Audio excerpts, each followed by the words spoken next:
जय गुरुजी। अनंत शुक्राना गुरुजी। ओम नमः शिवाय। शिवजी सदा सहाय। संगत जी, आज का सत्संग बहुत ही प्यारा है, बहुत ही अपना सा और बिल्कुल जीवन के बीच से निकला हुआ। हमें ये सत्संग दिल्ली की ही एक बहन का प्राप्त हुआ, जिनकी जिंदगी बाहर से सब ठीक दिखती थी, लेकिन अंदर ही अंदर चिंता, जिम्मेदारियों और डर का ऐसा जाल बन चुका था कि सांस भी भारी लगने लगी थी। ये सत्संग है घर की ईएमआई, नौकरी की अनिश्चितता, बीमार पिता और रिश्तों के टूटते धागों के बीच भरोसे का सत्संग। और सबसे प्यारी बात यह है कि इसमें गुरुजी का वही अपनापन है, वही सीधा मार्गदर्शन, वही प्यार में छुपी हुई सख्ती और वही पुत्र घबरा मत वाली ताकत। तो संगत जी, अब हम सीधे चलते हैं बहन के सत्संग की ओर, उनकी अपनी जुबानी, उनके अपने शब्दों में। जय गुरुजी। अनंत शुक्राना गुरुजी। संगत जी, मेरा नाम नेहा है। मैं दिल्ली में ही रहती हूँ। आज भी जब मैं उस दौर को याद करती हूँ तो लगता है जैसे कोई और ही जिंदगी थी, पर वही मैं थी, वही मेरा घर था, वही सड़कें, वही शोर, वही भागदौड़। बस मेरे भीतर डर बहुत ज्यादा था। मैं एक स्कूल में पढ़ाती थी। नौकरी ठीक थी, मगर तनख्वाह सीमित। मेरे पति एक प्राइवेट कंपनी में थे, काम चलता था, पर कब क्या हो जाए वाला डर हमेशा रहता। ऊपर से हमारे घर की ईएमआई, माँ की दवाइयाँ और मेरे पापा की तबीयत, जो धीरे धीरे बिगड़ रही थी। संगत जी, परेशानी ये नहीं थी कि समस्याएं थीं। परेशानी ये थी कि मैं हर समस्या को अपने सिर पर अकेली उठा लेती थी और फिर उसी बोझ के साथ मुस्कुराने की कोशिश करती थी, स्कूल में, घर में, रिश्तेदारों के सामने। कभी कभी रात को जब सब सो जाते, मैं रसोई में खड़ी होकर बस नल की आवाज सुनती रहती। मुझे पता नहीं क्यों वो आवाज मुझे किसी लंबे रोने जैसी लगती। और फिर मैं चुपचाप, बिना आवाज किए, अपनी आंखें पोंछ लेती। मेरी सबसे बड़ी लड़ाई घर के अंदर ही थी। घर में तनाव बढ़ने लगा था। मेरे पति अच्छे इंसान हैं, पर जब आदमी दबाव में होता है तो उसकी आवाज में कड़वाहट आ जाती है। उनकी चिंता मेरी चिंता से टकराती और बात बात पर बहस हो जाती। कभी पैसों पर, कभी पापा की दवाइयों पर, कभी तुम समझती नहीं पर, और कभी तुम्हें बस शिकायत करनी आती है पर। मैं सोचती, क्या मैं सच में शिकायत करती हूं या मैं बस डरती हूं? और फिर एक दिन, वो दिन आया जिसने मुझे अंदर से हिला दिया। पापा अस्पताल में और उसी शाम घर का फोन। मेरे पापा को अचानक चक्कर आया। मैं उन्हें अस्पताल लेकर गई। डॉक्टर ने कुछ टेस्ट लिखे। रिपोर्ट में कुछ ऐसा था जिसे डॉक्टर ने सीरियस कहा और मैं उसी शब्द से डर गई। मैं वहीं अस्पताल के बाहर बैठी थी और मेरे पति का फोन आया। उन्होंने बस इतना कहा, नेहा, कंपनी में कटौती हो रही है। मेरा नाम भी लिस्ट में है। पक्का नहीं है, पर माहौल ठीक नहीं। संगत जी, मुझे लगा जैसे मेरी छाती के अंदर कोई चीज बैठ गई हो, भारी, ठंडी और पत्थर जैसी। मैंने फोन काटा और सीधे पापा के कमरे के बाहर वाली दीवार से लगकर खड़ी हो गई। मेरे हाथ कांप रहे थे, मुंह सूख रहा था और उस पल मुझे पहली बार लगा मैं टूट जाऊंगी। उसी रात मेरी पड़ोसन की बात। हमारे ही बिल्डिंग में एक आंटी रहती थीं, सरला आंटी। उनकी उम्र ज्यादा है, पर चेहरे पर एक अजीब सा सुकून रहता है। वे अक्सर कहती, पुत्र, चिंता से कुछ नहीं मिलता, नाम जप से सब मिलता है। उस रात मैं छत पर चली गई, क्योंकि घर में घुटन हो रही थी। सरला आंटी भी ऊपर थीं। उन्होंने मुझे देखा और बिना कुछ पूछे बस कहा, नेहा, आज तू बहुत भारी है। मैंने रोना शुरू कर दिया। ऐसे रोई जैसे कोई बच्चा पहली बार अपनी माँ के सामने रोता है। मैंने उन्हें सब बता दिया, पापा, नौकरी, ईएमआई, घर का झगड़ा, मेरी घबराहट, सब कुछ। सरला आंटी ने मेरी तरफ देखा, फिर धीरे से बोली, चल, कल मेरे साथ चल। बड़ी जगह जाना है, मैंने पूछा, कहा? उन्होंने कहा, गुरुजी के पास। मैंने पहले तो बस सिर हिलाया, क्योंकि उस वक्त मेरे पास विरोध करने की ताकत भी नहीं थी। पर मन में सवाल था, मैं क्या कहूंगी? मैं क्या मांगूंगी? और क्या सच में कोई सुनता है? मैं पहली बार वहां पहुंची। अगले दिन मैं सरला आंटी के साथ गई। रास्ते में दिल्ली की वही भागती हुई सड़कें थीं, बसें, ऑटो, ट्रैफिक, हॉर्न। पर मेरे लिए सब कुछ धीमा था। मेरे भीतर एक ही आवाज थी, कुछ बचा लो, कुछ संभाल लो। जब हम पहुंचे, मुझे याद है, मंदिर के बाहर जूते रखने की जगह, लोगों की भीड़, चाय की खुशबू और कहीं दूर से आती भजन की धुन। संगत जी, मैं बहुत साधारण कपड़ों में थी। चेहरे पर थकान थी और मन जैसे खाली। सरला आंटी ने मेरा हाथ पकड़ा और बोली, बस अंदर जा, कुछ नहीं करना, बस बैठ जाना। मैं अंदर बैठ गई। भजन चल रहे थे। लोग अपने अपने मन में कुछ बोल रहे थे। किसी की आंखें बंद थीं, किसी के होंठ हिल रहे थे, कोई बस शांत बैठा था। मैंने भी आंखें बंद कर लीं। और पहली बार मेरे भीतर से एक आवाज निकली, गुरुजी, अगर आप सच में हैं तो मुझे संभाल लो। और तभी मुझे बुलाया गया। कुछ समय बाद सरला आंटी ने धीरे से मेरे कंधे पर हाथ रखा। चल। मैं घबरा गई। कहा, उन्होंने कहा, गुरुजी ने बुलाया है। संगत जी, मैं उठी तो मेरे पैर भारी थे। ऐसा लगा जैसे मेरे पैरों में डर बंधा हुआ है। मैं चलती हुई आगे पहुंची। और फिर मैंने उन्हें देखा। मैं यहां बहुत ज्यादा शब्द नहीं जोड़ना चाहती, क्योंकि जो अनुभव होता है वो लिखने में छोटा हो जाता है। बस इतना कहूंगी, उनकी आंखों में ऐसा अपनापन था जैसे कोई आपको बरसों से जानता हो और आपको बिना बताए आपके मन की हर बात पढ़ लेता हो। उन्होंने मेरी तरफ देखा और बस एक वाक्य कहा, पुत्र, तू रो क्यों रही है? इतना सुनते ही मेरा दिल टूट गया। मैंने जैसे सारी ताकत छोड़ दी। मेरे मुंह से शब्द नहीं निकले, बस आंसू निकले। गुरुजी ने बहुत शांत आवाज में कहा, बैठ जा। मैं बैठ गई। मेरे हाथ कांप रहे थे।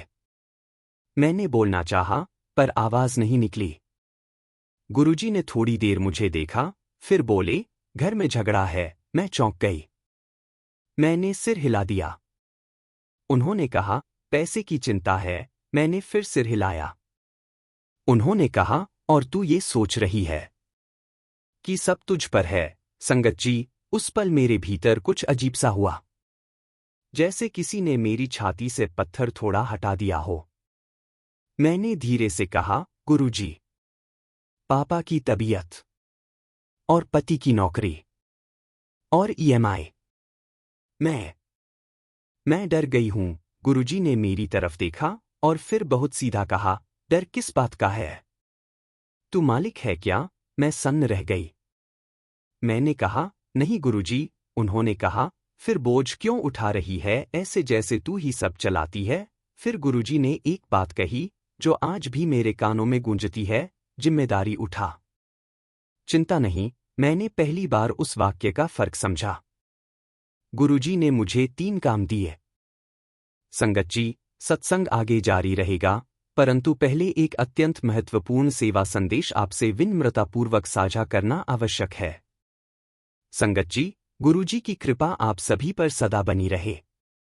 गुरु कृपा से यह पवित्र लंगर सेवा निरंतर चल रही है, जिसका एक ही उद्देश्य है, किसी भी भूखे चेहरे तक प्रेम और भोजन पहुंचाना। यह सेवा न प्रचार के लिए है, न किसी पहचान के लिए। यह सेवा है उस मौन करुणा की, जो बिना कहे किसी की भूख मिटा देती है। संगत जी, यदि आपके हृदय में सेवा का भाव जागे, तो आपकी श्रद्धा इस लंगर को आगे बढ़ा सकती है। आपकी सेवा भावना ही इस प्रयास की असली शक्ति है। जैसे ही स्क्रीन पर क्यूआर कोड दिखाई दे, उसका स्क्रीनशॉट ले लीजिए। मोबाइल की गैलरी खोलकर उसी इमेज को सिलेक्ट कीजिए। किसी भी यूपीआई ऐप में स्कैन फ्रॉम गैलरी विकल्प चुनिए। अपनी भावना अनुसार सेवा राशि भेजकर लंगर सेवा में सहभागिता पूर्ण कीजिए। शुक्राना गुरुजी। जहां सेवा है, वहीं कृपा है। जय गुरुजी। संगत जी, आइए अब इस सत्संग को आगे बढ़ाते हैं। गुरुजी ने कहा, पुत्र, सुन। तेरे लिए 3 काम हैं। बहुत साधारण। मैंने आंसू पोंछे और ध्यान से सुना। पहला, घर जा। और आज से पति की बात का जवाब ऊंची आवाज में मत देना। तू सही है या गलत है, ये बाद में देखेंगे। पहले घर में शांति आएगी। दूसरा, हर हफ्ते किसी दिन लंगर की सेवा कर। छोटी सेवा भी चलेगी, पानी पकड़ना, रोटी देना या बस लाइन में किसी बुजुर्ग को सहारा देना। तीसरा सबसे जरूरी, रात को सोने से पहले 5 मिनट, बस 5 मिनट अपने मन को मेरे चरणों में रख दे। बोल, गुरुजी, ये चिंता आपकी। मैं अपना काम करूंगी, आप अपना। फिर गुरुजी ने मेरी तरफ देखा और कहा, और सुन, पापा के लिए डर मत। डॉक्टर अपना काम करेगा, तू अपना काम कर। तेरा काम है हिम्मत रखना। मैंने बस इतना कहा, गुरुजी। नौकरी का क्या? गुरुजी ने हल्की सी मुस्कान के साथ कहा, नौकरी जाएगी तो दूसरी आएगी। पर अगर घर की शांति चली गई तो क्या आएगा? फिर उन्होंने मेरे हाथ की तरफ देखा और बोले, हाथ ठंडे हैं? चाय पी। सरला आंटी ने मुझे चाय दी। संगत जी, वो चाय मुझे आज भी याद है। उसमें शायद शक्कर से ज्यादा भरोसा था। घर लौटकर पहला इम्तिहान। हम घर लौटे। रात को मेरे पति आए। चेहरे पर तनाव था। वे कुछ बोले और मेरी आदत थी कि मैं भी तुरंत जवाब देती। पर मुझे गुरुजी का वाक्य याद आया, जिम्मेदारी उठा। चिंता नहीं, और ऊंची आवाज में जवाब नहीं। मैंने बस पानी रखा, खाना रखा और कहा, थक गए हो? पहले खाना खा लो, फिर बात करेंगे। मेरे पति चौंक गए, क्योंकि वे उम्मीद कर रहे थे कि मैं झगड़ा करूंगी। पर जब झगड़ा नहीं हुआ तो उनका गुस्सा भी थोड़ा बैठ गया। खाना खाते हुए उन्होंने धीरे से कहा, आज ऑफिस में बहुत बुरा दिन था। मैंने कहा, जो भी हो, हम देखेंगे। अभी आप खाओ। संगत जी, उस रात हमारे घर में पहली बार महीनों बाद शांति थी। और शांति आते ही मेरा डर भी थोड़ा कम हो गया। सेवा और मेरे भीतर का बदलना। मैं हफ्ते में 1 दिन सेवा के लिए जाने लगी। पहले पहले मुझे डर लगता, लोग क्या सोचेंगे, मैं क्या करूंगी। पर वहां जाकर समझ आया, सेवा में मैं नहीं रहता। मैं पानी के गिलास पकड़ती, कभी प्लेटें उठाती, कभी बस खड़ी होकर लाइन संभालती। और हैरानी की बात, सेवा करके लौटने पर मेरे भीतर हल्कापन होता, जैसे कोई अंदर का भारी सामान उतर गया हो। एक दिन मैं सेवा से लौटी तो मेरी सास का फोन आया। वे अक्सर ताने देती थी। उस दिन भी उन्होंने कुछ कहा और मैं पहले की नेहा होती तो जवाब देती। पर अब मैंने बस कहा, ठीक है माँ जी, आप सही कहती हैं, मैं कोशिश करूंगी। फोन रखते ही मुझे खुद पर आश्चर्य हुआ। मैंने मन में कहा, ये मैं हूं? मैं इतनी शांत कैसे? फिर मुझे गुरुजी याद आए और मेरी आंखें भर आईं। नौकरी का फैसला और एक छोटा सा मोड़। कुछ दिन बाद मेरे पति घर आए। उन्होंने कहा, नेहा, मेरा नाम लिस्ट में है अगले महीने से। वे बोल नहीं पाए, बस बैठ गए। मैंने उनके हाथ पर हाथ रखा और कहा, ठीक है, हम देख लेंगे। वे बोले, तुम डर नहीं रही? मैंने सच बोला, डर तो है, पर अब मैं अकेली नहीं हूं। उन्होंने पूछा, क्या मतलब? मैंने कहा, मतलब? मैं अब हर रात बोझ लेकर नहीं सोती। मैं 5 मिनट, बस 5 मिनट अपना मन छोड़ देती हूं। मेरे पति ने मेरी तरफ देखा। शायद वे पहली बार महसूस कर रहे थे कि मैं लड़ नहीं रही, मैं साथ दे रही हूं। गुरुजी के पास फिर जाना। मैं फिर गई। इस बार मैं रो नहीं रही थी। मेरे भीतर डर था, पर साथ ही एक भरोसा भी था। गुरुजी ने मुझे देखा और कहा, ओहो पुत्र, आज तो आंखें सूखी हैं। मैंने हल्का सा मुस्कुरा दिया और बस इतना कहा, गुरुजी। नौकरी चली गई। गुरुजी ने बहुत सामान्य तरीके से कहा, तो मैं चुप। उन्होंने कहा, तेरे घर में शांति है? मैंने कहा, हाँ गुरुजी। उन्होंने कहा, फिर क्या रोना? काम तो बदलता रहता है, इंसान का मन नहीं बदलना चाहिए। फिर उन्होंने मेरे पति के बारे में पूछा।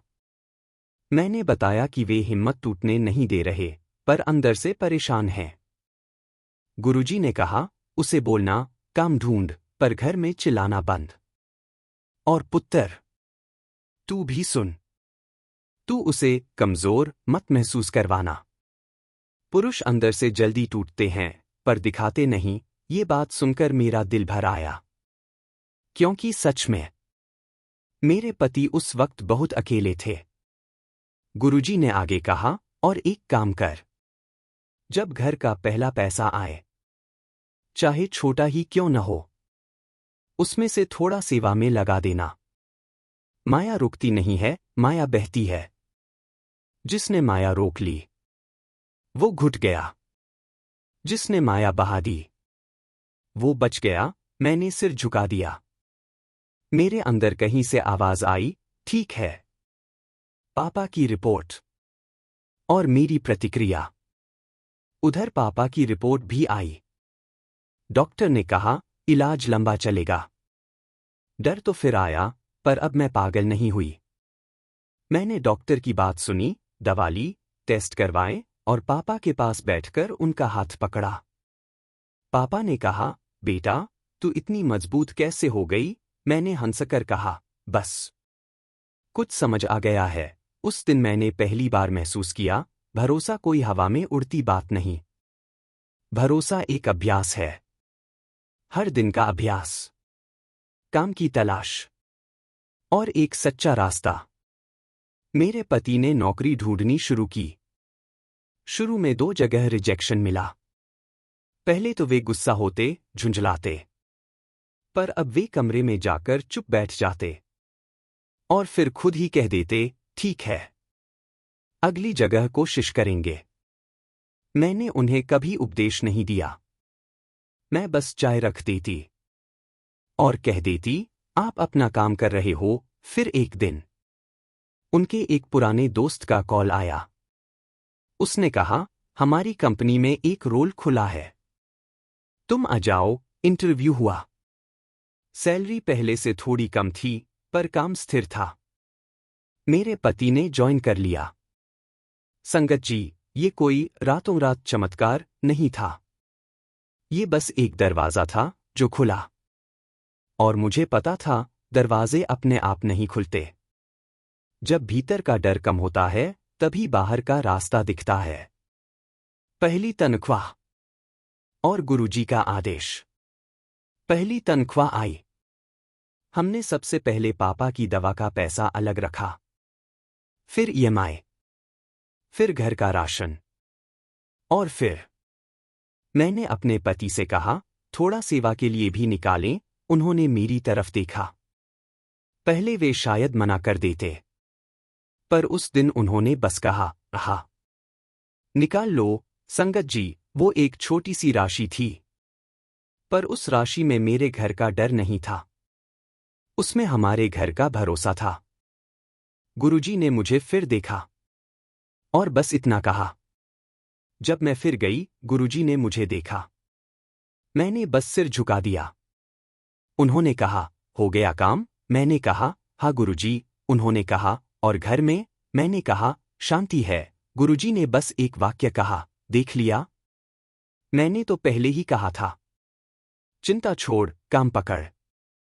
बाकी मेरी माया, मैंने हाथ जोड़ दिए। मेरे पास उस वक्त शब्द नहीं थे। सबसे बड़ा बदलाव मेरे अंदर हुआ। संगत जी, आज मैं ये सत्संग इसलिए नहीं सुना रही कि लोगों को लगे नौकरी मिल गई, समस्या हल हो गई। मैं ये सत्संग इसलिए सुना रही हूं क्योंकि मेरा सबसे बड़ा चमत्कार ये नहीं था। मेरा सबसे बड़ा चमत्कार ये था कि मैंने घर में चिल्लाना बंद किया। मैंने हर बात पर घबराना बंद किया। मैंने अपने पति को दुश्मन नहीं समझा, साथी समझा। और मैंने अपने मन में ये तय किया कि मैं हर दिन 5 मिनट अपना बोझ गुरुजी को दूंगी। अब भी समस्याएं आती हैं। पापा का इलाज चलता है, खर्चे भी होते हैं, कभी स्कूल में भी तनाव होता है। पर अब मैं टूटती नहीं, क्योंकि अब मुझे एक बात समझ में आ गई है, समस्या से लड़ने के लिए पैसा चाहिए, लेकिन समस्या से डरने से बाहर निकलने के लिए भरोसा चाहिए। और वो भरोसा गुरुजी देते हैं, बहुत चुपचाप, बहुत अपनेपन से। संगत जी, आज के सत्संग से गुरुजी का संदेश बहुत सीधा है। जिम्मेदारी उठाओ, चिंता नहीं। घर की शांति बचाओ, क्योंकि शांति बची तो रास्ते खुलेंगे। सेवा छोटा काम नहीं, सेवा मन का डर काटती है। माया बहाओ, रोक कर मत रखो, वरना मन घुटता है। संगत जी, अगर इस सत्संग ने आपके मन को थोड़ा भी सुकून दिया हो, तो कमेंट में जरूर लिखिए। मेरा विश्वास ही मेरी सबसे बड़ी पूजा है। शुक्राना गुरुजी। और इस सत्संग को उन लोगों तक जरूर पहुंचाइए जो इस वक्त घर की चिंता, नौकरी के डर या रिश्तों की उलझनों से गुजर रहे हैं। हो सकता है ये सत्संग उनके लिए एक नई सांस बन जाए। जय गुरुजी। अनंत शुक्राना गुरुजी। ओम नमः शिवाय। शिवजी सदा सहाय। संगत जी, गुरु कृपा की छाया आप सभी पर सदा बनी रहे। जहां शब्द मौन हो जाते हैं, वहां लंगर सेवा बोलती है। एक थाली अन्न किसी के लिए केवल भोजन नहीं, बल्कि भरोसा, सुकून और जीने की आस बन जाती है। गुरुजी की प्रेरणा से यह सेवा निरंतर प्रवाहित हो रही है, ताकि कोई भी भूखा पेट और कोई भी टूटा हुआ मन अकेला न महसूस करे। यह सेवा न नाम देखती है, न चेहरा पहचानती है। यह बस भूख पहचानती है और प्रेम परोस देती है। संगत जी, यदि आपके हृदय में दया का स्पंदन उठे, तो आपकी सेवा भावना इस पवित्र लंगर को आगे बढ़ा सकती है। स्क्रीन पर दिखाई देने वाला क्यूआर कोड पवित्र लंगर सेवा के लिए समर्पित है। जैसे ही क्यूआर कोड दिखे, उसका स्क्रीनशॉट ले लीजिए। मोबाइल की गैलरी खोलकर उस इमेज को सिलेक्ट कीजिए। किसी भी यूपीआई ऐप में स्कैन फ्रॉम गैलरी विकल्प पर जाए। अपने श्रद्धाभाव अनुसार सेवा राशि भेजकर लंगर सेवा सहयोग पूर्ण करें। साथ ही यदि आप चाहें तो यूपीआई आईडी के माध्यम से भी सेवा की जा सकती है। संगत जी, कभी कभी ईश्वर तक पहुंचने का सबसे छोटा मार्ग किसी भूखे तक पहुंचा भोजन होता है। शुक्राना गुरुजी। सेवा में समर्पण, समर्पण में कृपा। जय गुरुजी।